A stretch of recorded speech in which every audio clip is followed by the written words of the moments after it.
Damon West was a star quarterback for Port Arthur Memorial High School. He was so talented, in fact, that North Texas University gave him a full scholarship to play football for them.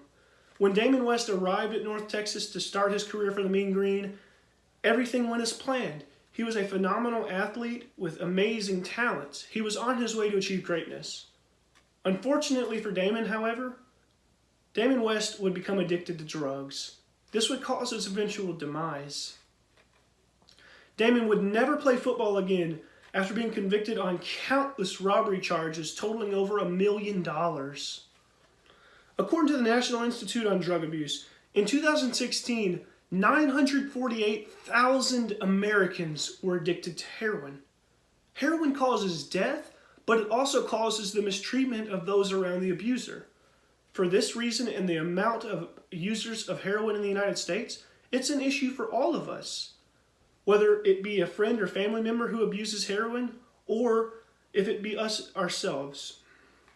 Today we will look into the crisis that is the heroin addiction problem in America.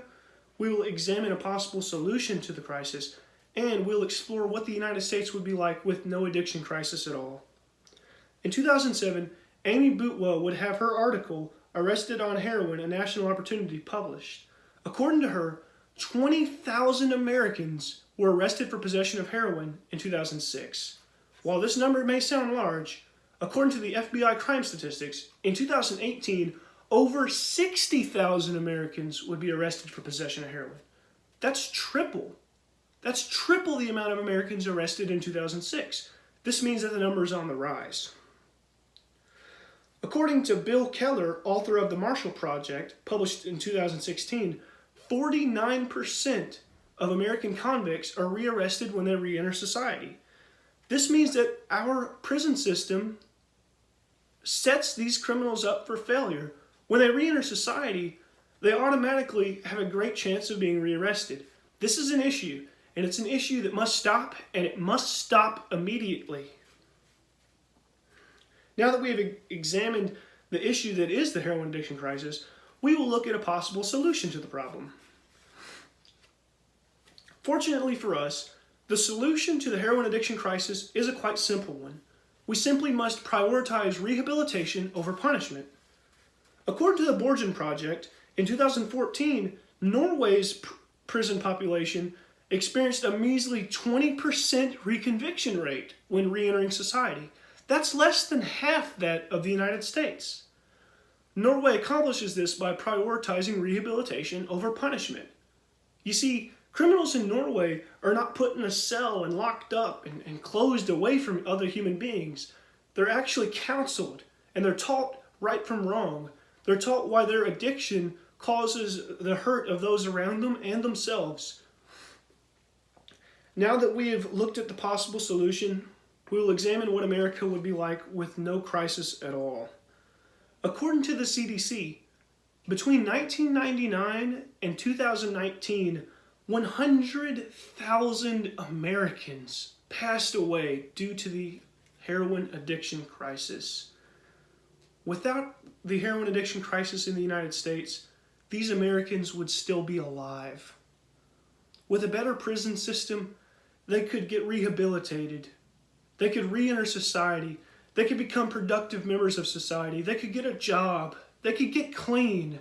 And they could even raise a family. We all know someone that is addicted to heroin, or we may be someone who is addicted to heroin. For this reason, it's imperative that we solve this problem and we solve it fast. Today we have looked into the heroin addiction crisis. We've discovered a possible solution to the crisis, and we've examined what America would be like with no crisis at all.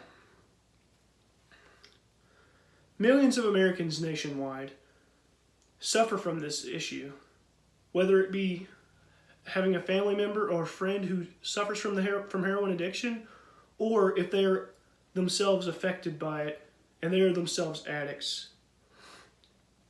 However, we can solve the issue. And the way that we solve it is we go out and vote. We vote for politicians who promise to reform our prison system. We vote for politicians who are not liars, who will go out and they will fix this issue and model our prison system like that of most first world countries, where prisoners are counseled, they're taught right from wrong, and they re-enter society with a better chance. With a 70-year prison sentence, all hope seemed lost for Damon West. However, all hope was not lost. Damon was paroled after only 12 years served. Today, Damon West is a motivational speaker, a very good one, talented, a successful one. He also wrote a biography, a bestseller. Damon succeeded. Damon overcame his addiction. Our prison system can succeed as well, and addicts around the country can succeed in their fight with the heroin addiction.